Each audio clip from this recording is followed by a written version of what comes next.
Okay, we're finishing up. This is John 6, chapter 6, a great passage, a great chapter to go through. Make sure you go all the way to the end. And to teach people, especially those who are not too informed on doctrinal or have differences in doctrinal points. And the gospel is presented numerous times here, so it'll nail home a moment of faith alone in Christ alone. Let's go to John chapter 6. We're down at point K. Just looking at verses 22 to 29. So much in this chapter. Spend time, babysit this chapter for yourself. The gospel will be nailed home. Now we're going all the way down to 22 to 29. John 6, 22 to 29. But we finished A through J. Points made, these topical headings. Now let's go to K, which finishes this up. We're actually anticipating arguments that people have given me for decades. You have to do more than just simply believe.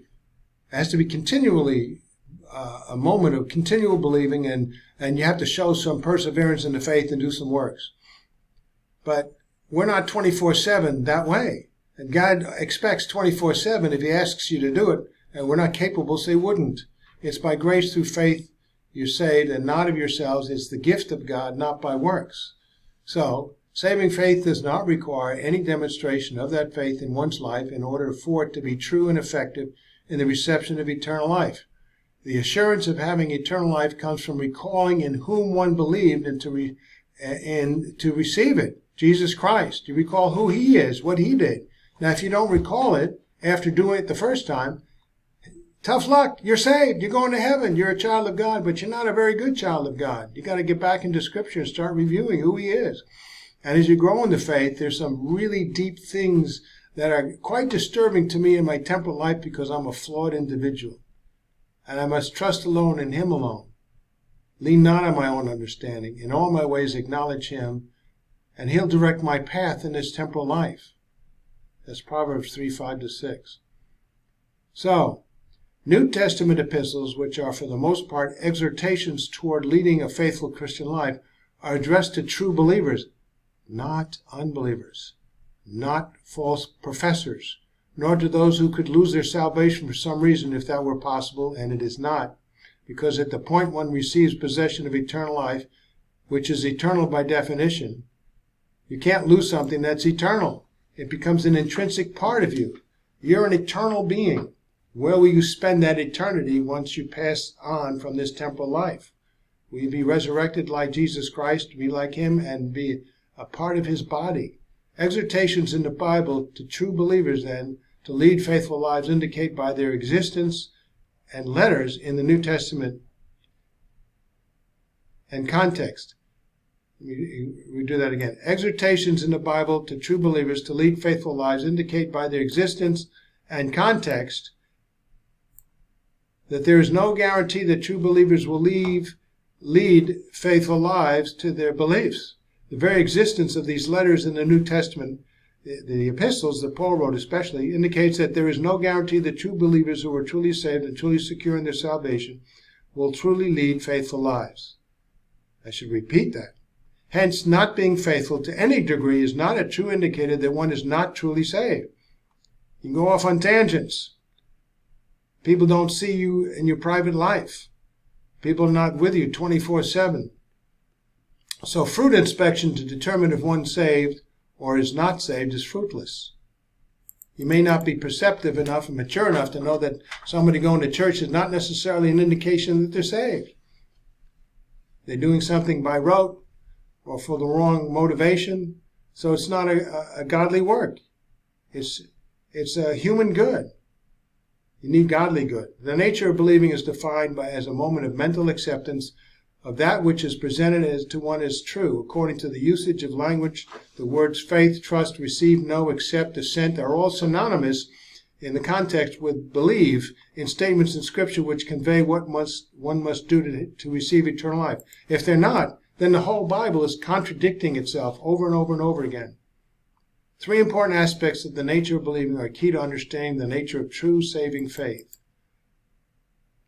Truly believing in something can be contradicted by one's behavior. For example, one can believe that exercise is good for one's health, but not exercise for any number of reasons, not the least of which is having conflicting priorities, being lazy, or having current health problems. In the same way, the believer may have conflicting priorities, is lazy, or has a current spiritual sickness which obstructs his faithfulness. Let the Christian grow in faith. Don't condemn him because he's not demonstrating something that you think he should do in order to verify to you that he's saved. It's not your business anyway. Your business is to give them the gospel when perceived, and if they verify it as true and believe in it, they have salvation. If they don't tell you the truth and don't believe it, or they say it forth, that's not your business. You just give them the information, and it's between God and them whether they believe. Faithfulness is not part of the makeup of saving faith, nor a reliable indicator that one expressed saving faith. Faithfulness to a mature Christian might be somewhat of an indicator that one is a believer, but an outward sign can often be misconstrued or counterfeited, especially those who are immature. Furthermore, a lack of faithfulness, which all true believers are guilty of every day, 1 John 1:8 and 1:10, if you say you have no sin, you're a liar. If you say you have not sinned, you're a liar. Make God out to be a liar. This does not compute that one never expressed a moment of faith alone to be saved forever to eternal life at some previous moment. Nowhere in Scripture is one's faithful behavior in view in order to confirm whether or not one at some time expressed a moment of faith alone in Christ alone unto eternal life. Saving faith is a moment of accepting that Jesus died for one's sins, resulting immediately in the reception of eternal life forever. John 5:24 is a great passage to go to, and John 6:29, which we're just looking at. Absent in every statement in Scripture which conveys what one must do to receive eternal life is any reference to human behavior. For by grace you have been saved through faith, and that salvation is not of yourselves, not by works. It's a gift of God, not by works, lest any man should boast.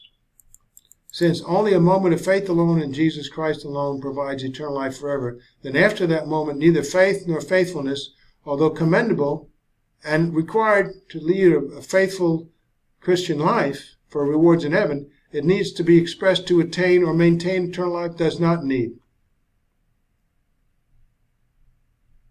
So nothing needs to be expressed to maintain eternal life except from that first moment of faith alone in Christ alone. Scripture repeatedly says that salvation is all about Jesus Christ and his faithfulness, and not about us and what we do. Even works done for him and through him are not what we are to look for assurance of our salvation. After we have believed in the one that God has sent, John 6:29, we're to look to him alone, who endures in us unto eternal life without any further response by us. It would be a shame that we aren't faithful, and there's going to be a tremendous sadness at lack of rewards, a suffering for lack of rewards, but we'll all make it into the eternal kingdom of God. Some to share an even greater joy because we've been faithful and persevered in the faith through suffering. Others who avoided the suffering or just didn't want to bother or lost sight of it. They're still children of God. You can't get unchilded. John 1:12-14. Back in the first chapter of John, as many as received Christ, that is to say, believed on his name, are given the right to become children of God, born of God. When you become a child of God, you're given that right, you have it. And you can't get unchilded any more than a physical birth can be undone.